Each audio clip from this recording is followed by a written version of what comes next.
Unscripted. When the Woolwich incident happened, Sheikh, did that affect your relationship with the kind of non-Muslim community? How did you deal with that time, with the situation? Yeah. So, in terms of the London Borough of Lewisham specifically, if I was to put a figure of shahadas, off my head, and it's not something we kind of like monitor on a regular basis, but on a weekly basis, you're having shahadas, 1, 2, 3. Not everything we put online. Some people just say, look, I don't want to go public with it. It's private and so on. Don't tell HMRC. Don't tell, exactly. But if I was to put a figure, I'd say maybe 10,000 shahadas through the masjid. Now imagine those 10,000 shahadas are new Muslims. They have brothers, sisters, mothers, fathers, cousins, who are non-Muslims but engaging with a Muslim. And that's had an impact in the London Borough of Lewisham. The masjid has never really been attacked. If there's something happening, it's from people who are coming outside the borough, EDL, the far right, and so on. Within the Lewisham borough, generally speaking, the non-Muslims are very, very understanding of Islam and the Muslims. Yeah. Even though the percentage is not too great. Percentage of Muslims in Lewisham is 8%, or just under 8%. Yeah, so even though you have a low percentage, official stats, the official stats with the immigrants is 25% or something.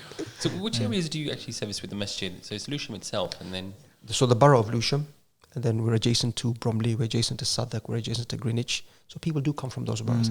Generally speaking, a lot of the reverts or converts would come to the masjid as far as East London, North London. And they sometimes feel in their areas the masjid or the mosque is not serving their needs. So they'll call the masjid, look, I need a wali, I need support, I need help, I need classes and so on. Yeah.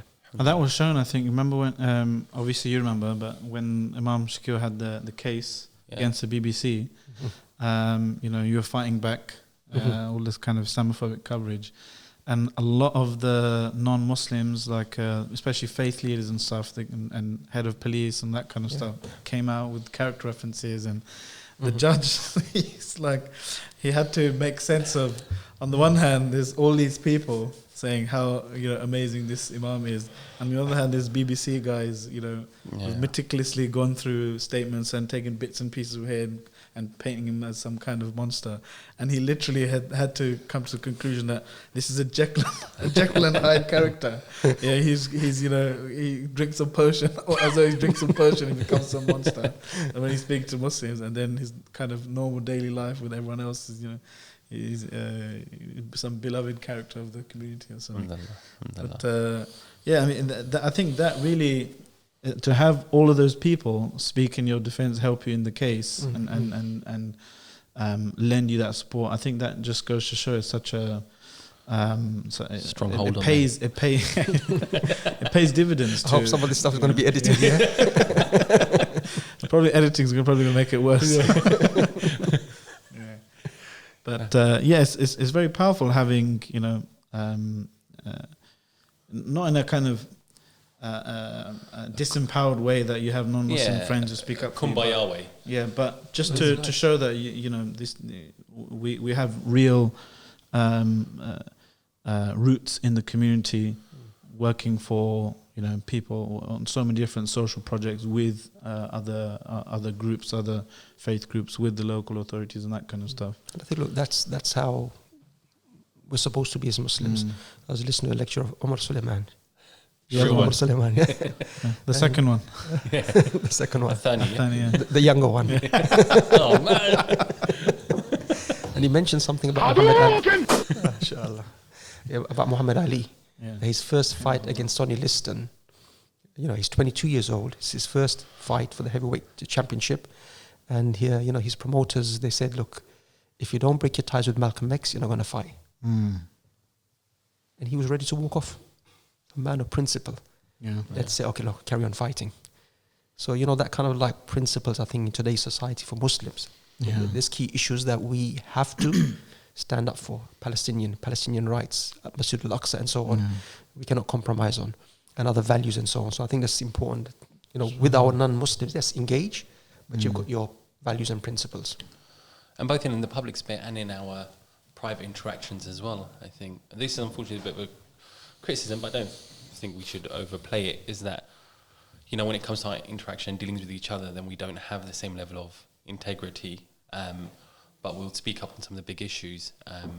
And I think it's important for our community to take ownership. Everything we've been saying so far, Sheikh, is about us stepping into that position that we're supposed to be in. And that means taking ownership of it in all aspects of our lives, whether you're the imam of a masjid or you're not the imam of a masjid, whether in your local school or in your local university or in your day job, you're stepping up and you're being that example for the people around you and not compromising on your values. Those who've compromised over the years, ultimately they've lost out in the dunya, and Allah knows best in the hereafter as well. And look, that is leadership. That is what is wanted from us, from the Prophet ﷺ, in terms of كُلُّكُمْ رَاعٍ وَكُلُّكُمْ مَسْئُولٌ عَنْ رَعِيَّتِهِ. Like, all of you are shepherds and leaders. So whatever position we might be in, take the lead, stick up for your principles, stick up for your values. I mean, Muhammad Salah. Yeah. Muhammad Salah as somebody who practices Islam, you know, does his sujood, keeps his identity. And, you know, alhamdulillah, people appreciate it. Yeah. Yeah. You're not a Liverpool support, are you? And Paul Pogba. I am Man United, I forgot, man.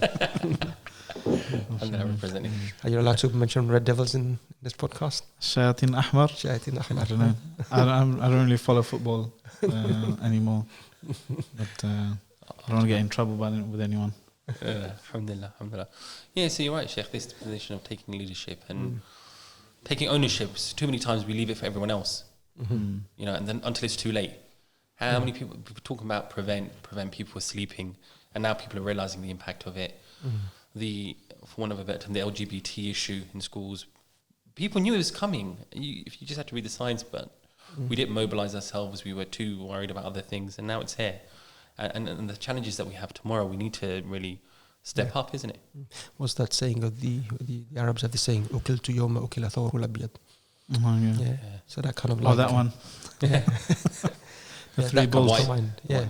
And the other thing is, I think, you know, sometimes leaders stand up at times, but also sometimes, not all, some of the Muslim community is very critical. Yeah. They look at every little thing.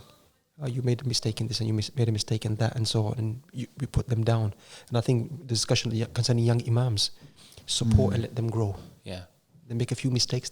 Sometimes that needs to be overlooked. Look at the future, inshallah, you know, what you want them to achieve. So. Unscripted.